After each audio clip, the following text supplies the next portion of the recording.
ઉલટામાં એણે કહ્યું કે પરમાત્મા મારા શ્રી કૃષ્ણને આટલું જ ઐશ્વર્ય આપતા રહે.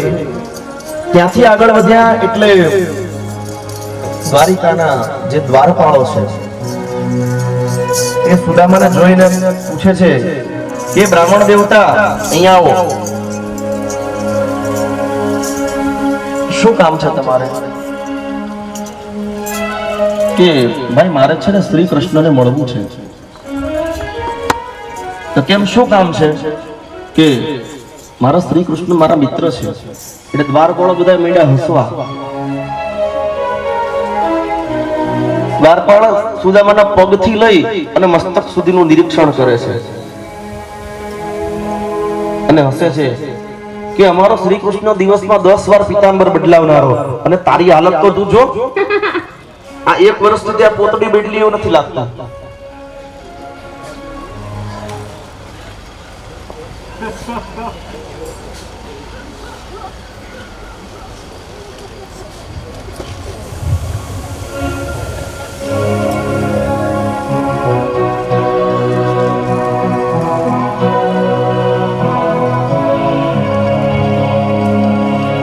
એટલે સુદામા કહે છે કે ભાઈ એવું નથી, હું પોરબંદર થી આવું છું અને શ્રી કૃષ્ણ મારા મિત્ર છે. અમે બે શાંતિપતિ ઋષિના આશ્રમમાં સાથે ભણતા હતા. આજ વર્ષો પછી મને એને મળવાનું મન થયું છે એટલે હું આવ્યો છું. એટલે દ્વારપાળ કહે છે કે મહારાજ આવું બધું ધતિંગ કરવામાં તમારે જમવું હોય તો જમી લ્યો, દક્ષિણા જોતી હોય તો દક્ષિણા લઈ લ્યો, બાકી એમ તમને મહેલમાં પ્રવેશ મળે નહીં.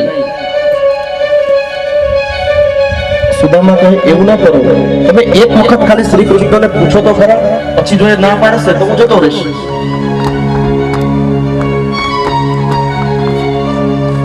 એટલે દ્વારપાળને એમ થયું કે લાવો ને આટલા વિશ્વાસથી કહે છે તો વળી કદાચ. એટલે દ્વારપાળ ભગવાન શ્રી કૃષ્ણ જ્યાં સોનાના સિંહાસન ઉપર બેઠા છે ત્યાં જઈ અને કહે છે કે પ્રભુ. ભગવાન કે હા, કે બાર દ્વાર ઉપર એક બ્રાહ્મણ આવ્યો છે. તો કે હા, તો એ તમને મળવા માંગે છે. આ બ્રાહ્મણ છે ને આમ ગાંડો હોય એવું લાગે છે. તો કે એવું કેમ?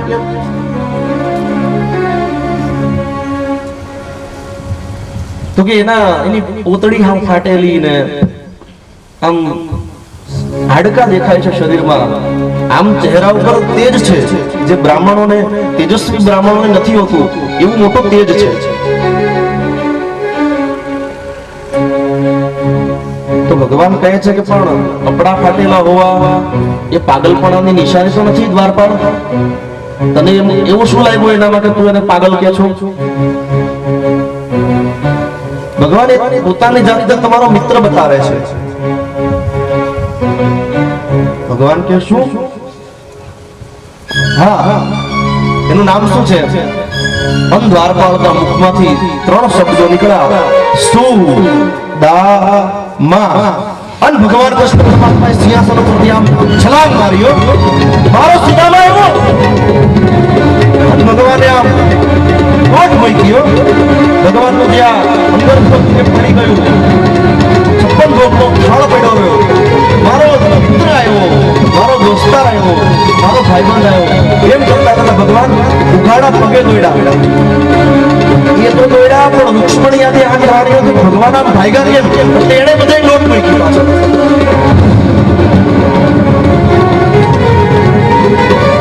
અને દોડી અને ભગવાન શ્રી કૃષ્ણ સુદામાને ભેટી પડ્યા. બોલીએ દ્વારિકાધીશ. બંને મિત્રો ભેટા અને ભગવાન કૃષ્ણ રડવા માંડ્યા. ઓ સુદામા, તું તો મને સાવ ભૂલી ગયો. હે? સુદામા રડતા રડતા કહે છે, કનૈયા તને હું કોઈ દિવસ ભૂલ્યો જ નથી. એક મારા જીવનમાં એક એવી ક્ષણ નથી આવી કે હું તને ભૂલી ગયો હોય. તો આવતા કેમ મોડું કર્યું બાપ?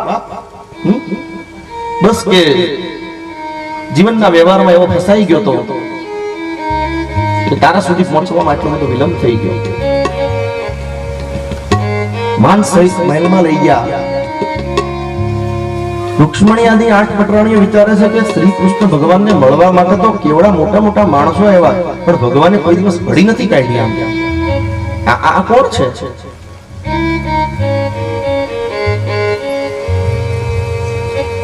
પોતાનું જે સિંહાસન છે એની ઉપર બેસાડી અને રાણીઓને કહે છે કે પૂજનની સારામાં સારી સામગ્રીની તૈયારી કરો, સુગંધિત જળ લાવો, ઉત્તમ પ્રકારના ફૂલ લાવો, સારામાં સારું હું જે પહેરું છું એવા પિતાંબરની વ્યવસ્થા કરો, અને સેવકોને કહો કે હું જે 56 ભોગ જમું છું એ રસોઈની તૈયારી કરે.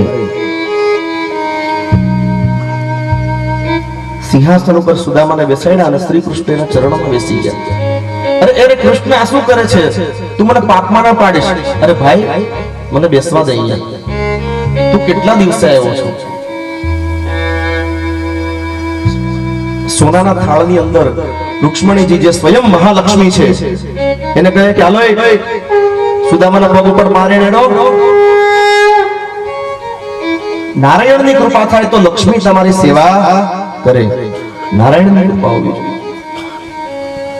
સોનાની જારી થી આમ સુદામા તો આમ પગરખા પહેરતો નથી, ઉઘાડા પગે જ ફરે છે, એટલે એના પગની અંદર અસંખ્ય કાંટાઓ ચૂભેલા છે. એક એક કાંટા આમ ભગવાન કાઢે છે અને એમાં એક કાંટો એવો હતો કે જે બહુ આમ અંદર ચૂભી ગયો હતો, એટલે એ નીકળતો નથી. અને રૂક્ષ્મણીજીને કહે છે કે સોઈ લાવો. રૂક્ષ્મણીજી સોઈ લેવા ગયા અને એને આવતા વિલંબ થયો, એટલે ભગવાન કૃષ્ણએ સુદામાનો પગ મોઢામાં લઈ અને દાંત વડે કાંટાને કાઢી નાખ્યો.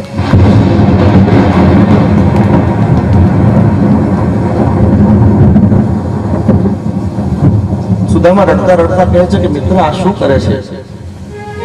ભગવાન ભાગવતમાં એવું બોલ્યા છે કે ગરીબ થવું એ ગુનો નથી, પણ ગરીબ થઈને ઈશ્વરને ભૂલી જાવ ને એ ગુનો છે.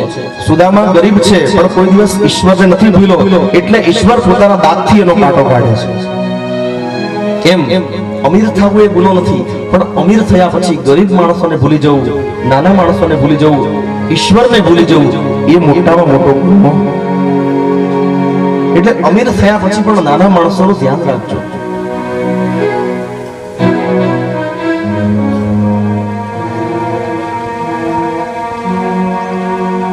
સુદામાના ચરણ ધોયા, એને સ્નાન કરાવ્યું, નવું પિતાંબર ભગવાને પહેરાયું, કપાળમાં ચંદનનું તિલક કર્યું, ફૂલની માળા પહેરાવી અને ભોજન કક્ષની અંદર આજ બંને મિત્રોએ સાથે ઉત્તમ ભોજન કર્યું છે.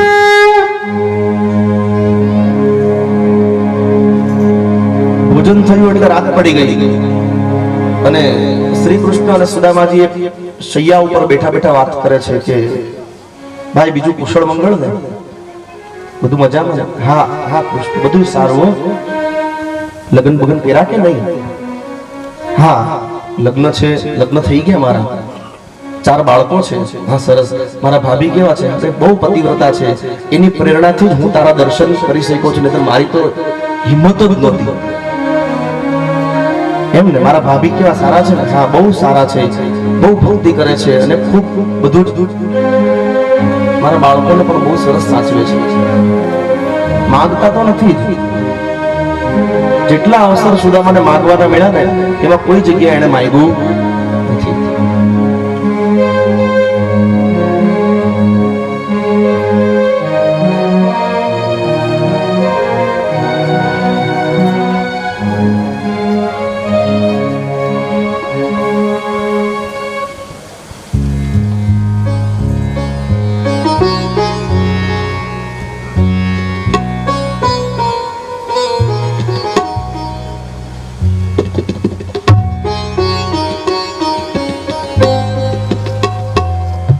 રૂક્ષ્મણીજી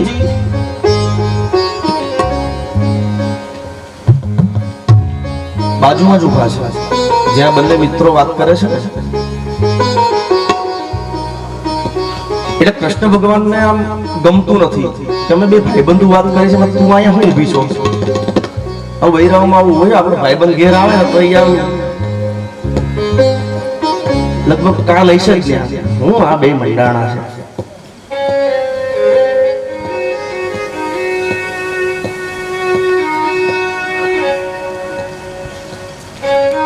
એટલે શ્રી કૃષ્ણ કહે છે કે તો હે સુદામા, મારા ભાભીએ મને મારા માટે કઈ મોકલ્યું નહીં?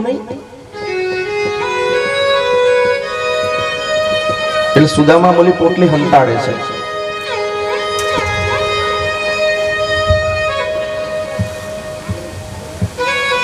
કશું બોલતા નથી.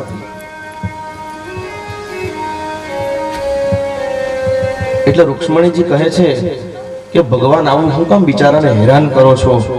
આમ એની તમે હાલત તો જુઓ. આપણા માણસોને કઈ ત્યાં મોકલાવો કઈ. એટલે ભગવાન કે તું અમે બે મિત્રો વાત કરીએ એમાં તું વચ્ચે ન બોલીશ, મને મારું કામ કરવા દે. એટલે રૂક્ષ્મણીજી ચૂપ થઈ ગયા. હે સુદામા, મારી ભાભીએ મારા માટે કઈ મોકલ્યું નથી? ત્યાં સુદામા આમ હાથ આમ કરે, કારણ કે બગલમાં ઓલી પોટલી દબાવેલી હતી ને, કે આમ કેમ હાથ કરશો? તો કે ના ના કઈ નહીં. અરે કે એમ નહીં, શું છે જોવા દેતો. આ તારી નાનપણની આદત હજી ગઈ નથી હો.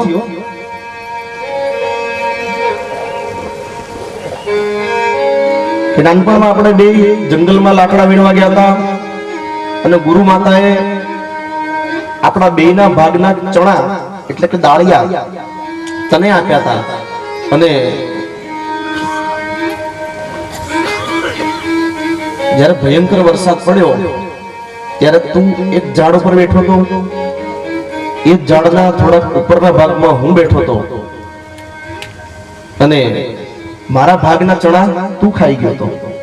અને પછી મેં તને પૂછ્યું કે કચડ કચડ છે નો અવાજ આવતો? કે ઠંડીથી મારા દાંત કકડે છે.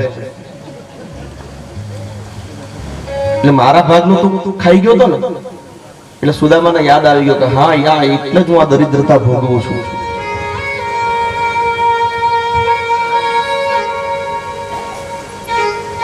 એમ ભગવાન આમ સુદામાનો હાથ પોતાના હાથમાં લઈ અને આ બધી વાત કરે છે. ત્યાં ભગવાનની નજર સુદામાના જમણા હાથ ઉપર પડી અને એમાં લખ્યું હતું શ્રી ક્ષય. શું લખ્યું હતું? શ્રી ક્ષય એટલે લક્ષ્મીનો હંમેશા નાશ થતો રહે. ભગવાને એને આમ ઊંધું કરી નાખ્યું એટલે યક્ષ સ્ત્રી થઈ ગયું. સ્ત્રીને પાછળ લઈ લીધો, આગળ યક્ષ લઈ. યક્ષ કુબેર, અને એનો અર્થ થાય કુબેરને ઘેર પણ જે સંપત્તિ ન હોય એ સંપત્તિ સુદામાને.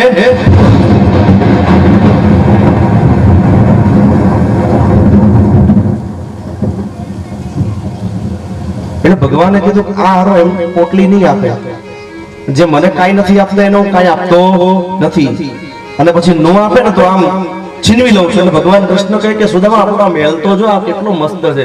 અને સુદામાએ જ્યાં ઉપર જોઈને ભગવાન શ્રી કૃષ્ણ પોટલી આંચકી લીધી તોડી.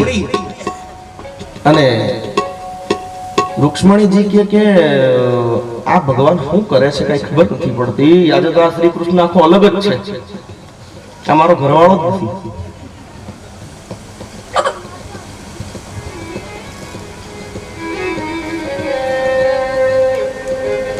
જ્યાં પૌવા જોયા એટલે ભગવાન કે હાય મને બહુ ભૂખ લાગી છે. પાછા રૂક્ષ્મણીજી મનમાં કે હમણાં 56 ભોગ આયરો ગાસ બોલ ભાઈને. રૂક્ષ્મણીજીને કે તું પાછી વચ્ચે બોલી. જો તને એક સત્ય વાત કહું, જ્યારથી હું યશોદામાના ત્યાંથી આવ્યો છું ને ત્યારનો હું ભૂખ્યો જ છું. આ યાદ રાખ. અને મને યાદ છે મારી યશોદા એ મને આ પૌવાની અંદર દૂધ ભેળવી અને મને બહુ ખવડાવતી. આ એ જ પૌવા છે, મને પ્રેમથી આરોગવા દે. અને ભગવાન શ્રી કૃષ્ણ પરમાત્માએ જે આમ પેલી મુઠ્ઠી ભરી અને મોઢામાં નાખી, ત્યાં તો પોરબંદરમાં જે ગરીબની ઝૂંપડી હતી ત્યાં ચમત્કાર થયો. 7 માળનો સોનાનો મહેલ ઉભો થયો. અને ભગવાને જ્યાં બીજી મુઠ્ઠી ખાધી ત્યાં 7 માળની અંદર કુબેરનો ખજાનો ફૂટી પડે એટલું બધું ધન. જેટલું આમ દ્વારિકામાં હતું એટલું જ આમ પોરબંદરમાં ભગવાને ઉભું કર્યું. કૃષ્ણ જોવે છે, રૂક્ષ્મણીજી દિવ્ય દ્રષ્ટિ જોવે છે કે આ તો આપણા જેટલું જ પોરબંદરમાં ઉભું થયું. અને હવે જો ત્રીજી મુઠ્ઠી ખાય તો શું થાય? એનાથી વધારે થઈ જાય ને. અને જેવી આમ ત્રીજી મુઠ્ઠી ભગવાને આમ ભરી અને રૂક્ષ્મણીજી હાથ પકડી કે ભગવાન રેવા દો, હવે જો આ ખાઈ ગયા તો મારે હોળે 16,108 ત્યાં કચરા પોતા કરવા જવા પડશે. બોલો દ્વારિકાધીશ.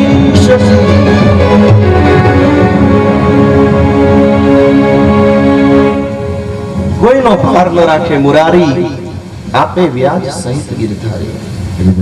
કે અમારી હાથો રહેવા દો, આ બધું એકલું ન ખવાય. આમ 2-3 દિવસ 4 દિવસ સુદામા રહ્યા છે. દરરોજ પોતાની પત્ની અને બાળકોને યાદ કરે છે, પણ શ્રી કૃષ્ણ પાસે જવાની રજા કેમ માંગવી? એક દિવસ સુદામાએ કીધું કે ભાઈ હવે હું જાઉં, બસ જાવું છે? હા, મારી પત્ની અને બાળકો મારી રાહ જોતા હશે. એમ? સારું, તારી ઈચ્છા. ભાભીને મારી યાદ આપજે, અને હવે આવ્યો ને ત્યારે ભાભીને લેતો આવજે. સારું.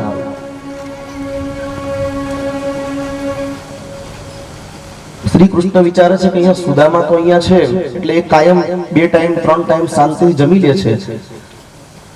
અને ત્યાં પણ સુશીલા મહારાણી તો હવે 7ને માળે 16 શણગાર સજીને ઊભા છે. સેવકો 56 ભોગ લઈને ઊભા છે, પણ સુદામાની રાહ જોવે છે, એટલે જમતા નથી. એ પતિવ્રતા નારી છે. હું આને ક્યાં સુધી રોકી રાખીશ? જો આને નહીં મોકલું તો મારી ભાભી જમશે નહીં. એટલે ભગવાને એક જ પળમાં આજ્ઞા આપી દીધી અને કે ઉભો રે, તને મેં જે પિતાંબર પહેરાવ્યું છે ને એ મને તું પાછું આપી દે. તારી આ પોતળી ધોઈ અને સરસ મેં કરી દીધી છે, પહેરી લે. ઉદ્ધવજીએ આ જોયું એટલે થોડુંક ખટક્યું. ભગવાનને ક્યાં પિતાંબરની તાણ છે? અને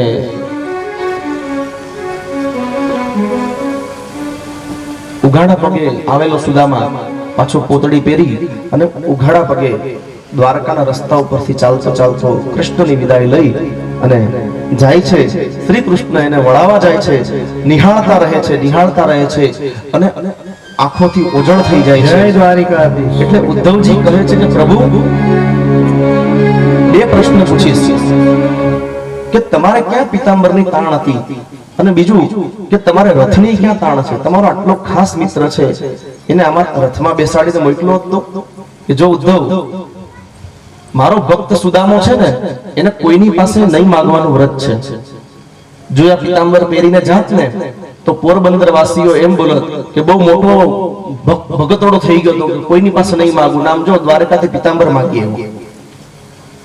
એટલે એનો નિયમ ન તૂટે એટલા માટે મેં પિતાંબર કાઢી લીધું. અને બીજું કે આવા બ્રાહ્મણો દરેક યુગમાં જન્મતા નથી. એ ઉદ્ધવ, આ સુદામા મારી દ્વારકા નગરીના રોડ ઉપર જો ખુલ્લા પગે જાય ને તો મારી દ્વારકા ધન્ય બની જાય. એટલા માટે મેં એને રથમાં બેસાડ્યો નથી. બોલીએ દ્વારિકાધીશ કી જય, સુદામા દેવ બ્રાહ્મણની જય. દ્વારિકાધીશ. ઓમ નમો ભગવતે વાસુદેવાય. પાણી બધાને પીવડાવી દેવામાં આવે ઝડપથી. ભગવતે વાસુદેવાય. થોડી ઝડપ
હરિ વાસુદેવાય ઓમ નમો ભગવતે વાસુદેવાય ઓમ નમો ભગવતે વાસુદેવાય ઓમ નમો ભગવતે વાસુદેવાય ઓમ નમો ભગવતે વાસુદેવાય હરિ વાસુદેવાય વાસુદેવાય હરિ વાસુદેવાય ઓમ નમો ભગવતે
દસમ સ્કંદના ઉત્તરાર્ધને વિરામ આપ્યો છે.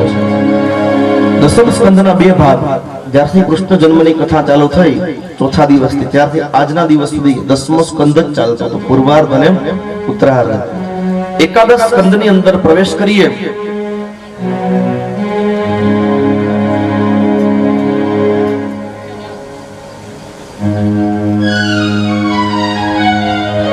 પહેલા બાંભરોલિયા પરિવાર ઉપર માં જગદંબાની કૃપા ઉતરે.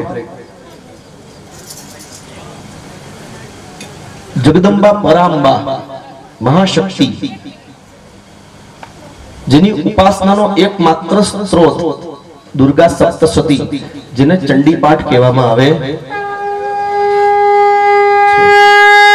બહુ જ તાકાત, અતિશય તાકાત ધરાવનારો ગ્રંથ ચંડી પાઠ. માર્કંડેય નામના ઋષિએ લખ્યો છે. એની અંદર જગદંબાના અદ્ભુત પરાક્રમનું વર્ણન છે. જેમ કે માં મહિષાસુરને મારે છે, શુંભ નિશુંભને મારે છે, ધૂમ્રલોચનને મારે છે, રક્ત બીજને મારે છે. આવા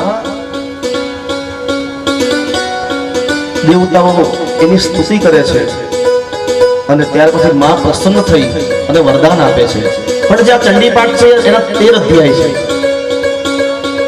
એટલે એ ચંડી પાઠ કરવો હોય તો આમ એનું જ્ઞાન હોવું જોઈએ. બહુ સંસ્કૃતની અંદર આમ જોડાયેલા અક્ષરોમાં છે.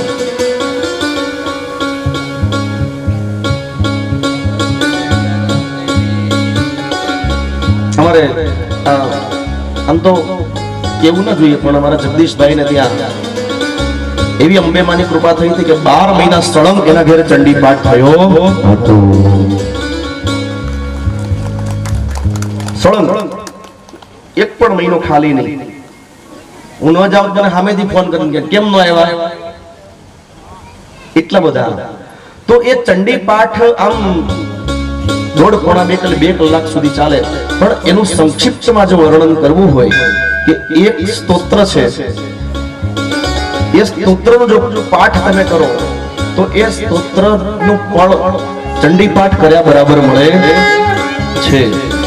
અને એ સ્તોત્રનું નામ છે પુંજિકા સ્તોત્ર. તો આવો બાંભરોલિયા પરિવાર ઉપર ભગવાન માં અંબાની કૃપા ઉતરે, દેવીની કૃપા ઉતરે. એટલા માટે આપણે ચંડી પાઠ અહીંયાથી શાંતિથી પ્રેમપૂર્વક બોલીશ. બધા જ બે હાથ જોડી માતાજીનું સ્મરણ કરતા કરતા એનું શ્રવણ કરજો. શિવ ઉવાચ. કોણ બોલ્યા છે? શિવ. શૃણુ દેવી પ્રવક્ષ્યામિ પુંજિકા સ્તોત્રમુત્તમં येन મંત્ર પ્રભાવેણ ચંડી જાપઃ શુભો ભવેત. ન કવચમ નાર્ગલા સ્તોત્રમ કીલકમ ન રહસ્યકમ ન સુક્તમ નાપી ધ્યાનમ ચ ન ન્યાસો ન ચ વાર્ચનમ. પુંજિકા પાઠ માત્રેણ દુર્ગા પાઠ ફલમ લભેત. અતિ ગુહ્યતરમ દેવી દેવાનામપી દુર્લભ. ગોપનીયમ પ્રયત્નેન સ્વયોનિરિવ પાર્વતી. મારણં મોહનં વશ્ય સ્તંભનો ચાટનાદિક. પાઠ માત્રેણ સંસિદ્ધયેત પુંજિકા સ્તોત્રમુત્તમ. ઓમ ઐં હ્રીં ક્લીં ચામુંડાयै વિદ્મહે. ઓમ ગ્લૌં ॐ क्लीं ॐ सः ज्वालय ज्वालय ज्वल ज्वल प्रज्वल प्रज्वल. ऐं ह्रीं क्लीं चामुण्डायै विद्महे. ज्वल ॐ सं लं क्षं फट् फट्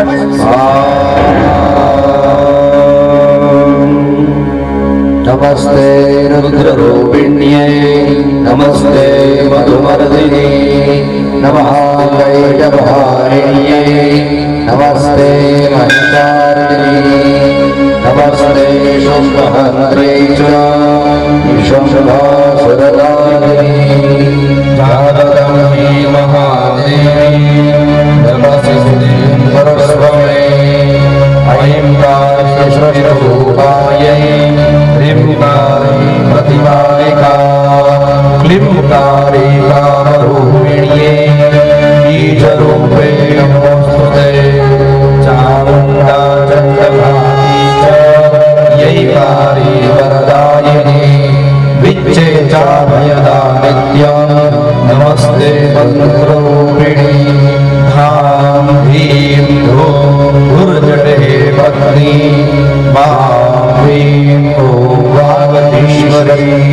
ग्रां ह्रीं ब्रों कालिका देवी शां श्रीं शूले शुभं करो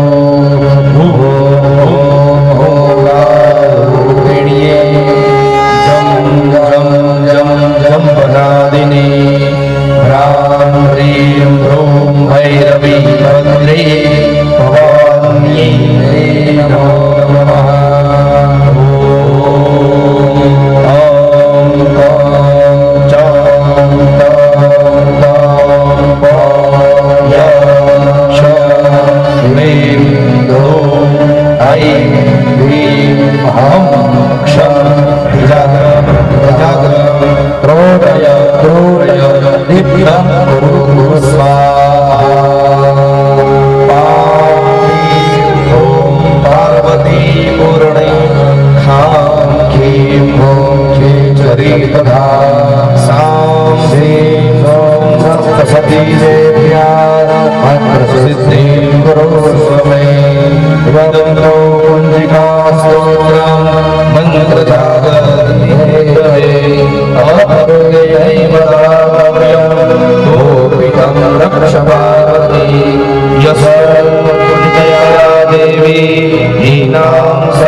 जय जय श्री रुद्रयामले गौरी तंत्रे शिव पार्वती संवादे कुंजिका स्तोत्र संपूर्णं बोलो श्री अंबे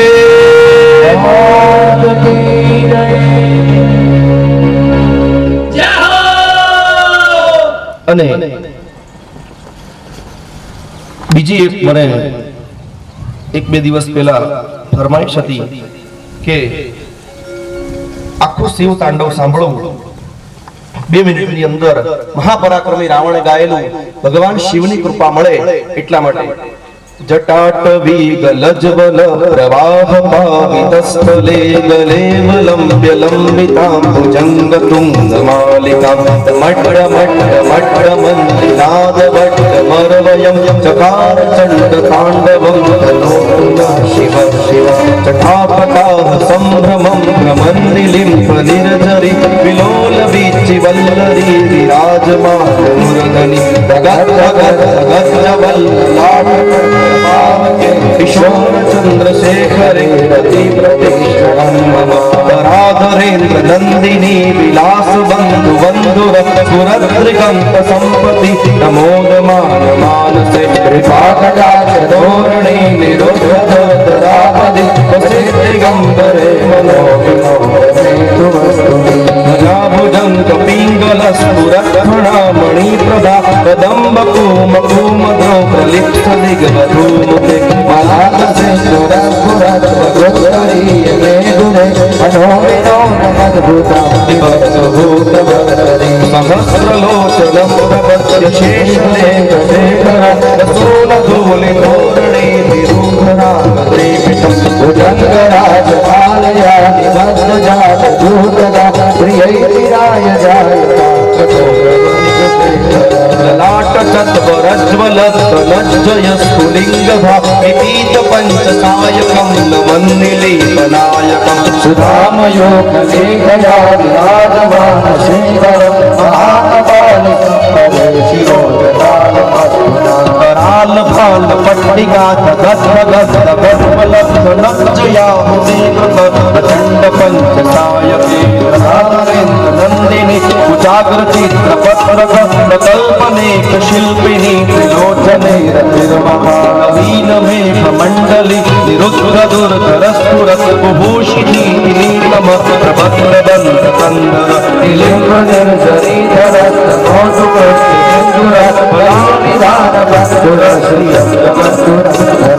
फूल नील पंकज प्रपंच काली मप्रभावलंबि कंठ पत्तली प्रभद्र कंधर स्वरक्षिता पुरक्षिता भवक्षिता अजक्षिता गजाक्षिता तटस्थिता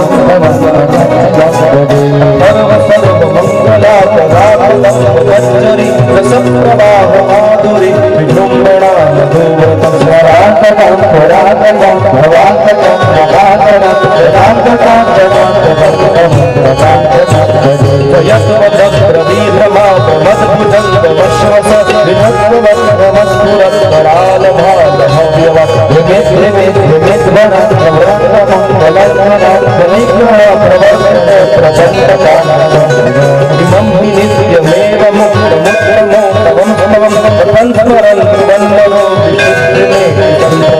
હરે ગુરુ સુભસ્તિકા સુજાતિકા વિમોહનં વિદેહિનાં સુસંકરસ્ય ચિંતન વિમોહનં વિદેહિનાં સુસંકરસ્ય ચિંતન.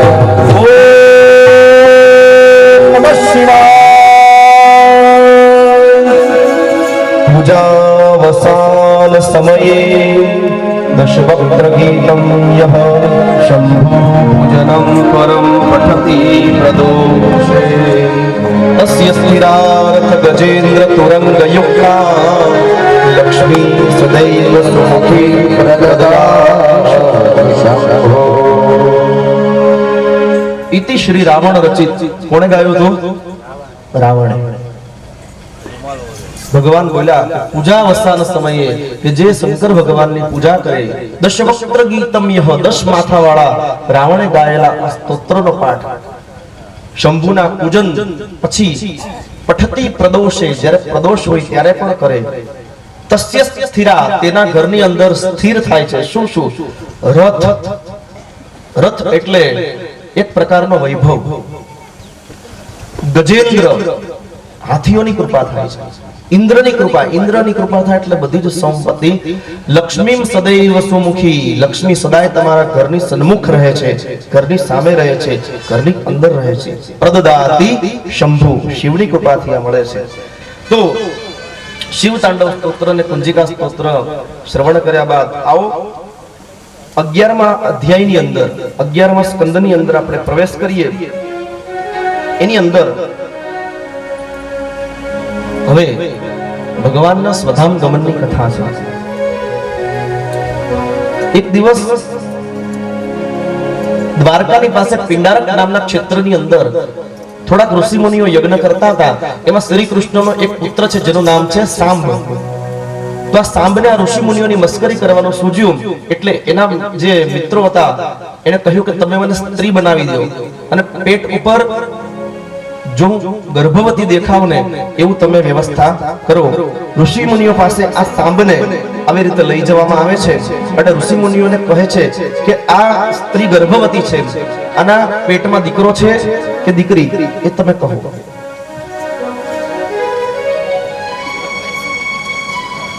ત્યારે ઋષિ મુનિઓએ આમ સમાધિની અંદર જોયું તો ખબર પડી ગઈ કે આ પુરુષ છે અને આવો સ્ત્રીનો વેશ લે અને અમારી મશ્કરી કરે છે એટલે દીધો શ્રાપ. એ સાંબ, તારા પેટમાંથી નહીં સ્ત્રી જન્મે એટલે કે નહીં છોકરો જન્મે કે નહીં છોકરી જન્મે, તારા પેટમાંથી મૂષણ પેદા થશે. આ શ્રાપ યદુવંશના વિનાશનો કારણ. બીજો એક શ્રાપ કૌરવોની માતા ગાંધારીએ આપેલો કૃષ્ણ ભગવાન. કૃષ્ણ ભગવાનને ગાંધારી બોલાવે છે તંબુની અંદર અને કહે છે કે તે ધાર્યું હતું તો એ કૃષ્ણ તું આ યુદ્ધને રોકી શકે, પણ તે ન રોક્યું. માટે જેમ આજે મારા 100 પુત્ર મરી ગયા, મારા કોઈ વંશની અંદર કોઈ ન રહ્યું, એમ જા હું તને શ્રાપ દઉં છું, તારો વંશ પણ રહેશે.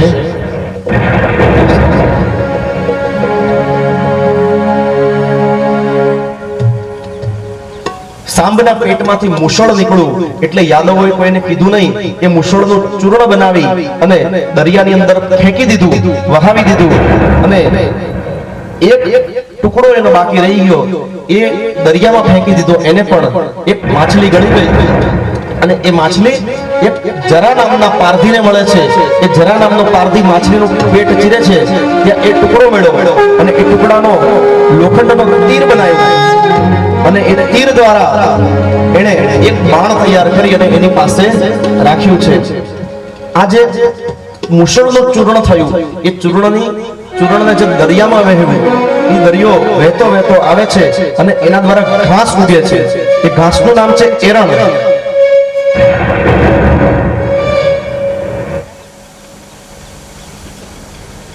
સમય પસાર થયો, દ્વારકામાં અપશુકોનો મહિના થવા. અહીંયા કુરુક્ષેત્રની અંદર નંદ બાબા અને યશોદા માતા શ્રી કૃષ્ણને મળ્યા છે, બહુ ભેટ્યા છે, બહુ રડ્યા છે અને એના નામની અંદર ગોપીઓ સહિત બધા જ વ્રજવાસીઓ લીન થઈ ગયા. હવે આ દ્વારકાની અંદર અપશુકનો મળ્યા થવા એટલે શ્રી કૃષ્ણ એક દિવસ સભામાં બેઠા છે, ત્યાં બ્રહ્માદિ દેવતાઓ આવીને કહે છે કે પ્રભુ હવે આપ આપની લીલા સંકેલી લ્યો, હવે સ્વધામ ગમન કરો પ્રભુ, સ્વધામમાં તમારી બધા રાહ જોવે છે, બહુ લીલાઓ કરી, તમારા બધા જ કામ પૂરા થઈ ગયા. કૃષ્ણ કહે છે કે ના, મારો જે આ વંશ છે મારે એને રહેવા દેવો નથી, બસ આ એક છેલ્લું કામ છે એ પૂર્ણ કરી અને હું પોતે સ્વધામમાં આવીશ, જાઓ. અને આમ દ્વારકાની અંદર બધા અપશુકનો મેળા થવા એટલે શ્રી કૃષ્ણ બધા જ યાદવોને લઈ અને પ્રભાસ ક્ષેત્રની અંદર બલરામ સાથે આવે છે.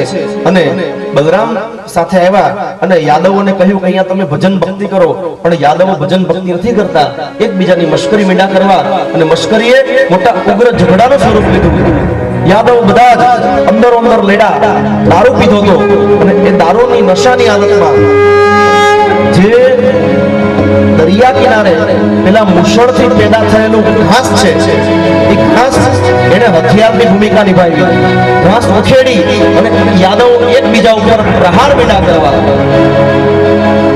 એમ કરતા બધા જ યાદવોનો સર્વનાશ થશે. માત્ર શ્રી કૃષ્ણ અને બલરામ અને એનો એક સારથી છે દારૂક, આ 3 જણા રહ્યા. હવે ભગવાન શ્રી કૃષ્ણએ સ્વયં પરમાત્મા બલરામને ભેટ્યા કે મોટા ભાઈ તમે આ જીવનમાં મારું બહુ ધ્યાન રાખ્યું, આજ આપણી લીલા અહીંયા પૂરી થઈ, બાળપણથી આપણે બે બહુ પ્રેમથી મોટા થયા, ખૂબ ખાધું પીધું બાળપણમાં અને બહુ યુદ્ધ કર્યા, ઘણાને મોક્ષ આપ્યા, પણ હવે એ મોટા ભાઈ કળિયુગના એંધાણ દેખાઈ રહ્યા છે, માટે આપ હવે પેલા પ્રસ્થાન કરો, હું આવું છું. બળભદ્ર ભગવાનને ભેટ્યા છે, ખૂબ રડ્યા, કારણ કે તો આ જન્મમાં મોટા બનીને આવ્યા હતા, પણ એ હતા તો શ્રી કૃષ્ણથી નાના શેષનાગ હતા.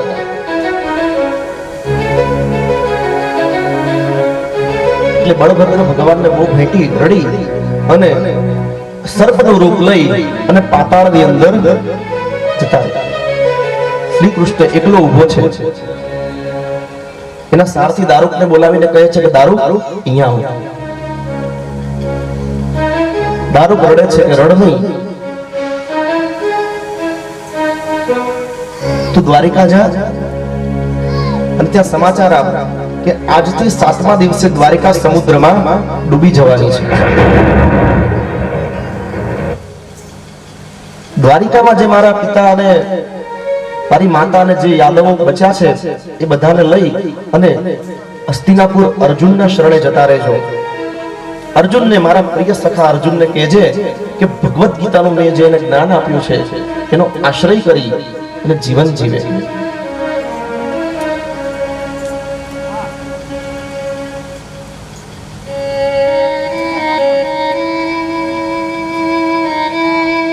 દારૂક આ સાંભળે છે એટલે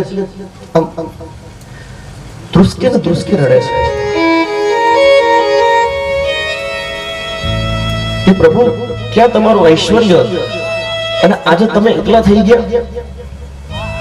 કૃષ્ણ કહે છે કે વિધિનો ન્યાય આ જ છે, એમાં હું બાકી નથી, કારણ કે મારા ગયા પછી કોઈને એવું અભિમાન ન રહે કે હું કૃષ્ણના વંશનો છું, અને એ અભિમાન રહેશે તો એનો દુરુપયોગ થશે, માટે મારે આ કરવું જરૂરી છે.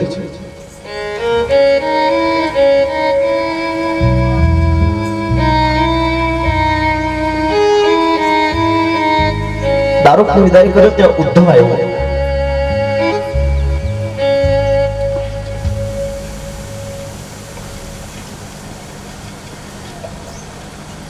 ઉદ્ધવને ભગવાને ઉપદેશ આપતા દત્તાત્રેય ભગવાનનો 24 ગુરુઓનું વર્ણન કીધું કે જો આ રીતે જીવન જીવાય, કે જે દત્તાત્રેય છે એના 24 ગુરુ પૃથ્વી, વાયુ, આકાશ, જળ, અગ્નિ, ચંદ્ર, સૂર્ય, હોલો, અજગર, સમુદ્ર, પતંગિયો, મધમાખી, હાથી, પારધી, હરણ, માછલી, વેશ્યા સ્ત્રી, ટીટોડી, બાળક, કુમારી કન્યા, બાણ બનાવનારો, સૂર્ય, કરોળિયો અને ભવરો, 24 ગુરુની મહત્તા કીધી કે દત્તાત્રેયને જેની પાસેથી જેટલું સારું મળ્યું ને ઉદ્ધવ એ એણે અપનાવ્યું છે.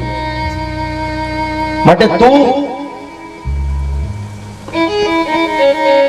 યાત્રાઓ કરતો જા, તને એક દિવસ મારો ભક્ત વિદુર મળશે અને વિદુરને કહેજે કે મૈત્રેય ઋષિના આશ્રમમાં જઈ અને જ્ઞાનનો ઉપદેશ લે.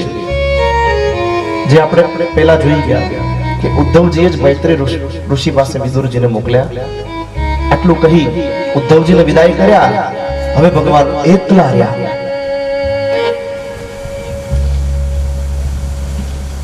પ્રાચીનો પીપળો છે, ભગવાન એક વ્યક્તિની રાહ જોવે છે. ભગવાને પોતાનું ચતુર્ભુજ રૂપ પ્રગટ કર્યું અને એ પીપળાના ટેકે પદ્માસન વાળી અને ભગવાન બેસી ગયો. અને ત્યાં ઓલો ગયા જન્મનો વાલી એ બીજા જન્મમાં જરા નામનો પારધી જેણે માછલી ચીરી અને ઓલા મુસળનો એક લોખંડનું તીર બનાવ્યું હતું, એ તીર એણે જે જેડ્યું હતું, આજ એને જોયું કે સામે કોઈ પ્રાણી છે. એ પ્રાણી સમજી અને એના માથામાંથી બાણ કાઢી અને માર્યું. પગના તળિયેથી વાગી અને ભગવાનને બાંધી નાખ્યા. જરા નામના પારધીને ખબર પડી કે આ તો કોઈ વ્યક્તિ છે. દોડતો આવી ક્ષમા માંડ્યો માંગવા અને એનો પૂર્વજન્મ એને યાદ દેવડાવ્યો. એ જરા નામનો પારધી પણ ભગવાનના રૂપમાં લીન થયો અને ભગવાન પોતાની જગ્યા ઉપરથી ઊભા થયા. આકાશને હાથ કર્યા અને ભગવાનને લેવા માટે વિમાન. જો શ્રી કૃષ્ણ જાય છે, શ્રી કૃષ્ણ જાય છે ત્યારે એનું વર્ણન બતાવ્યું છે કે 125 વર્ષનો છે ભગવાન. 125 વર્ષનો છે છતાંય એક પણ સફેદ વાળ નથી. સેજ પણ ભગવાનને કરચલીઓ નથી.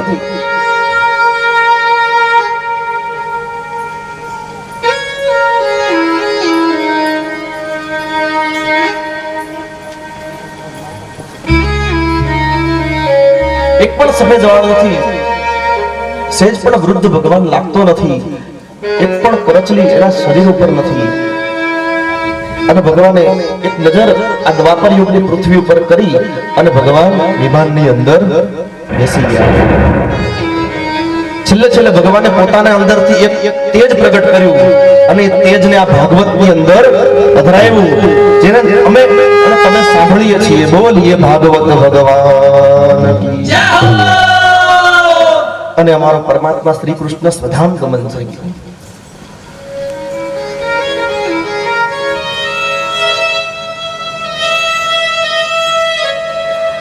શ્રી કૃષ્ણ સ્વધામ ગમન થયા ત્યાં એના માટે એના સ્વાગતમાં બહુ જ મોટો ઉત્સવ થયો.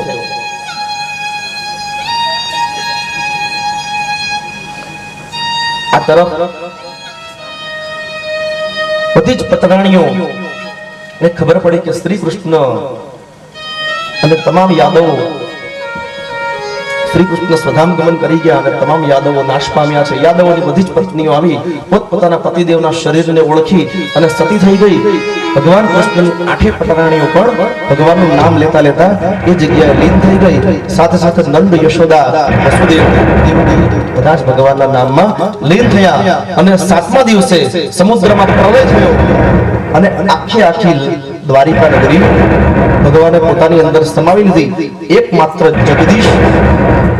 એકમાત્ર જગદીશ મંદિર છે જે અત્યારે તમે જે ભગવાનના દર્શન કરવા જાઓ છો ને, એ એક જ જગદીશ મંદિર એને કહેવામાં આવે છે. એ રહ્યું અહીંયા 11મા સ્કંદને વિરામ આપ્યો. 12મા સ્કંદની અંદર પ્રવેશ કરીએ તો છેલ્લે ચંદ્રવંશની વાત કરી કે આ શ્રી કૃષ્ણના વંશમાં છેલ્લો રાજા કોણ થયો? તો એ ચંદ્રવંશ જે આખો હતો એમાં જરાસંઘના પિતા હતા બૃહદ્રથ. એના વંશમાં છેલ્લો રાજા પુરંજય થયો અને એનો જે મુનિ હતો શુનક, એ શુનક જે હતો એને કપટથી એના પુત્ર પ્રદ્યોષને રાજા બનાવે છે અને છેલ્લે એમાં નંદીવર્ધન નામનો છેલ્લો રાજા થયો. આ જે બધા રાજાઓ હતા એ બધા દુષ્ટ હતા. અહીંયા કળિયુગનું વર્ણન બતાવ્યું છે કે કળિયુગની અંદર માણસો બધા જ દુષ્ટ થશે, બ્રાહ્મણો બધા જ ત્રિકાળ સંધ્યાથી વિલિપ્ત થશે, સાધુઓ બધા પાખંડી થશે, અતિશય કામી થશે, સ્ત્રીઓ અતિશય સ્વતંત્ર થશે, અતિશય કામ ભોગવશે અને જૂઠ અને પાપ અતિશય ફેલાશે. એક જ ચરણ ઉપર ધર્મ ટકી રહેશે, એમાં જે ભગવાનનું કીર્તન કરશે એ જ બચી શકશે. અને જ્યારે કળિયુગ એકદમ ફાલ્યો ફૂલ્યો થશે ત્યારે સ્તંભલ નામના ગામની અંદર વિષ્ણુ યશા નામના બ્રાહ્મણને ઘેર ભગવાન એક અવતાર ધારણ કરશે જેનું નામ હશે નિષ્કલંક નારાયણ, એટલે કે કલ્કી ભગવાન.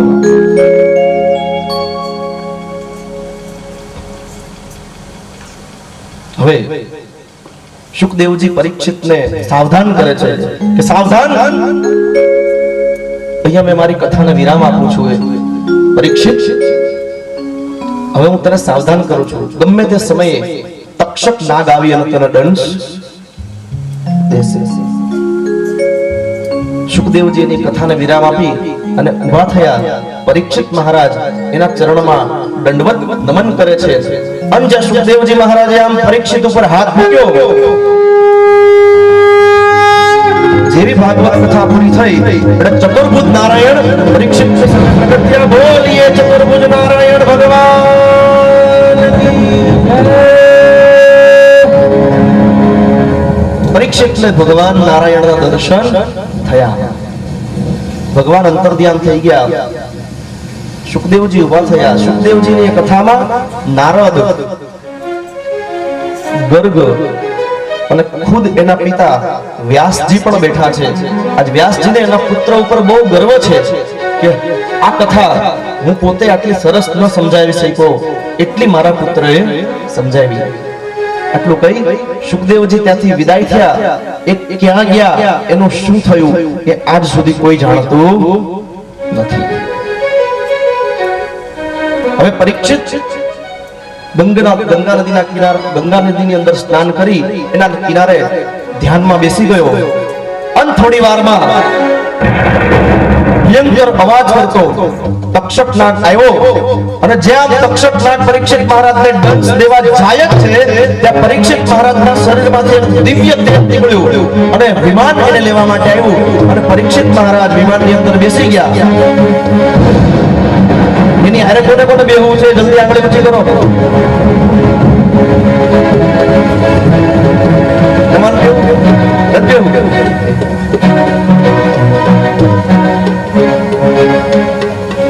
તક્ષક નાગ દંશ દે એ પેલા પરીક્ષિત મહારાજમાંથી તેજ નીકળી વિમાનની અંદર બેસી ગયું.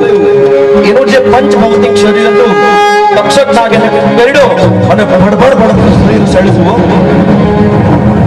આકાશમાંથી દેવતાઓએ પુષ્પવૃષ્ટિ કરી અને જય જયકાર થયો. બોલીએ પરીક્ષિત મહારાજ.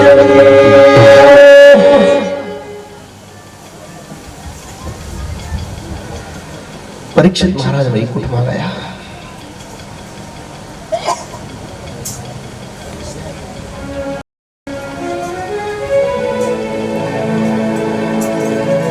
આકાશમાંથી અવાજો આવ્યા, ધન્ય ભાગવત, ધન્ય પરીક્ષિતજી અને ધન્ય અમારો શુકદેવજી.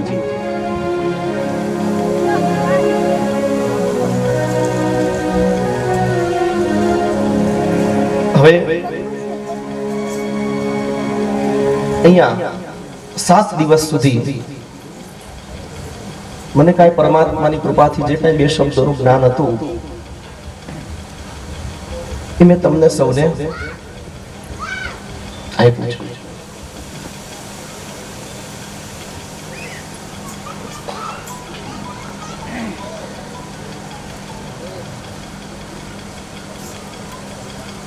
સાત દિવસ દરમિયાન મેં બહુ એવો પ્રયત્ન કર્યો છે કે એક પણ કથાનો પ્રસંગ છૂટે નહીં અને પરમાત્માની કૃપાથી એક પણ પ્રસંગ છૂટવા નથી દીધો. તો તમે પણ આમાંથી જેટલું જેટલું સારું મળ્યું છે ને એ તમારાથી છૂટી ન જાય એનું ધ્યાન રાખજો. અવિચળ ભક્તિ કરજો. ભક્તિની અંદર બહુ તાકાત છે. નબળા સમયમાં હિંમત વધારે રાખવી અને નબળા સમયમાં ભક્તિ વધારે કરવી.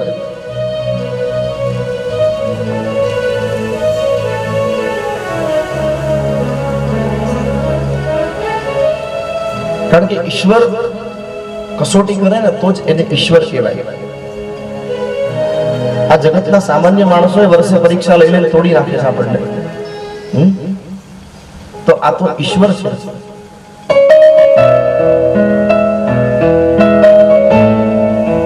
એટલે ક્યારેય એનો વિરોધ ન કરો.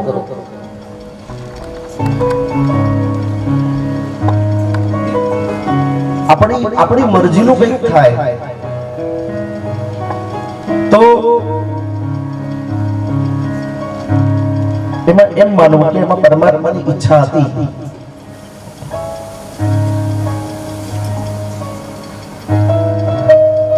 અને આપણી મરજીનું કંઈ ન થાય તોય એમ માનવું કે એમાં પરમાત્માએ આપણા માટે કંઈક વધુ સારું વિચાર્યું છે.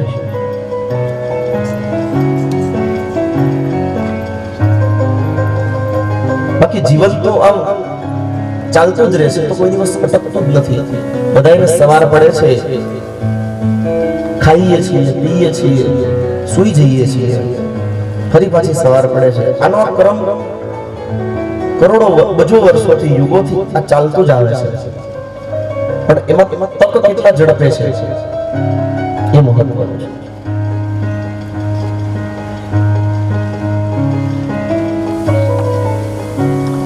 શાસ્ત્ર કહે છે કે 10 કામ પડતા મૂકી અને જમી લેવું, 50 કામ પડતા મૂકી અને સંતાનોને સારા સંસ્કાર આપી દેવા અને 100 કામ પડતા મૂકીને ભગવાનનું ભજન કરી લેવું.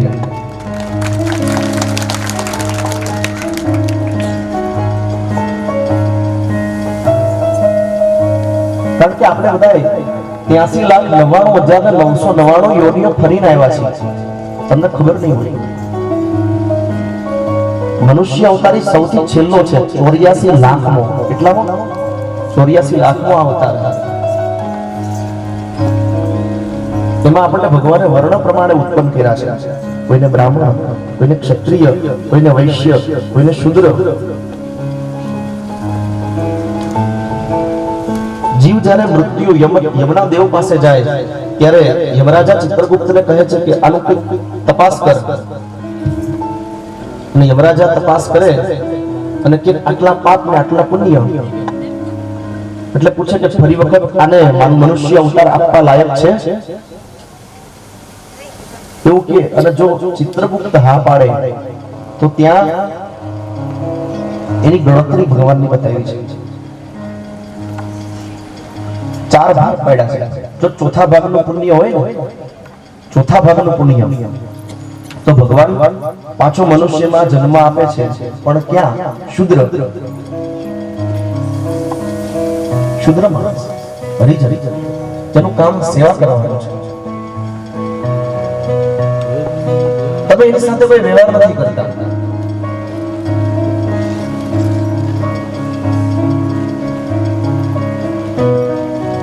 ત્રીજા ભાગનું પુણ્ય, જો પુણ્ય 50 ગણું થઈ જાય, ભગવાન વૈશ્યને ત્યાં જન્મ આપે છે. વણિક, પટેલ, સુથાર, લુહાર, જે વેપાર કરવા વાળો વર્ગ છે. 75 ગણું પુણ્ય થાય એટલે ભગવાન ક્ષત્રિય બનાવે છે. ક્ષત્રિય કોઈ સારું રજવાડું આપે. જ્યાં રાજા રજવાડા તમે વાત સાંભળી. અને 100 ગણું પુણ્ય તમારું જ્યારે પાકી જાય ને ત્યારે ભગવાન બ્રાહ્મણ બનાવે છે.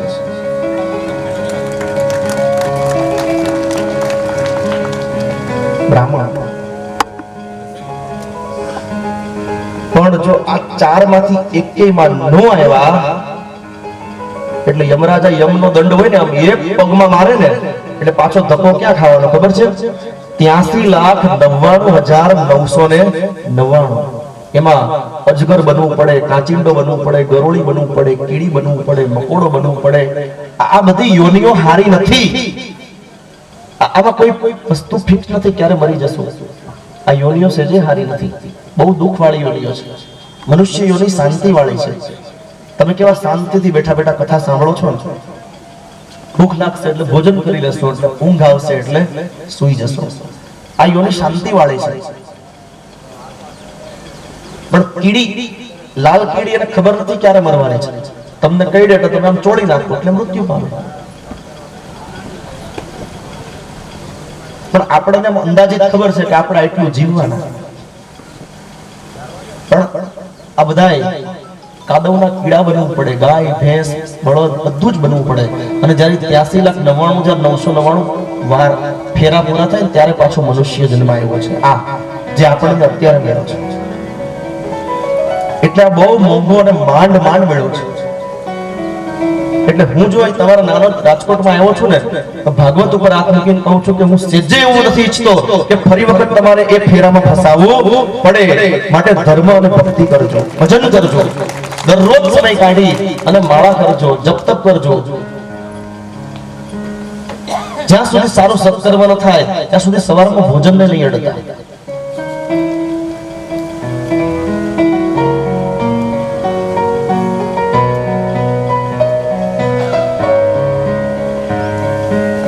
અને બીજી વાત કે હવે અહીંયા હું બાંભરોલિયા પરિવાર સમસ્તનો આભાર માનું છું કે એણે વક્તા તરીકે મને પસંદ કરી અને અહીંયા સૌરાષ્ટ્રના મારી આ સૌરાષ્ટ્રની અંદર મારી પહેલી કથા છે.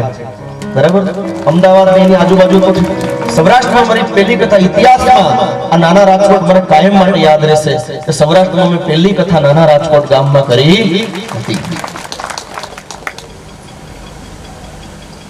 તો ભાઈ શ્રી જગદીશભાઈ, મધુભાઈ, પછી નંદલાલ કાકા, વાલજી બાબા, જેટલા મને નામ યાદ છે, અમારા અમેરિકા વાળા દાદા, આ બધાનો હું આમ આભાર માનું છું કે આ લોકોએ મને વક્તા તરીકે પસંદ કરી અને અહીંયા મને કથા કહેવાનો મોકો આપ્યો. અને અમને બધા બ્રાહ્મણોને આમ એટલો બધો આનંદ, અને 7 દિવસથી અમે એટલું બધું આમ કહેવાય ને કે ભગવાનની આ મોજ લૂટી છે ને એનો કોઈ.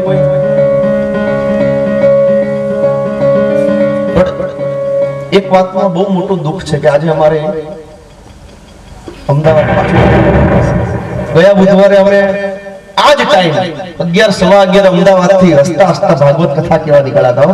ગયા બુધવારે એ બુધવાર છે અને એક આજનો બુધવાર છે. વયું જવાનું. તો મારે સૌ બાંભરોલિયા પરિવારના પુરુષોને આશીર્વાદ આપવા છે. તો એક પછી એક આવી અને મારે આશીર્વાદ ગ્રહણ કરે.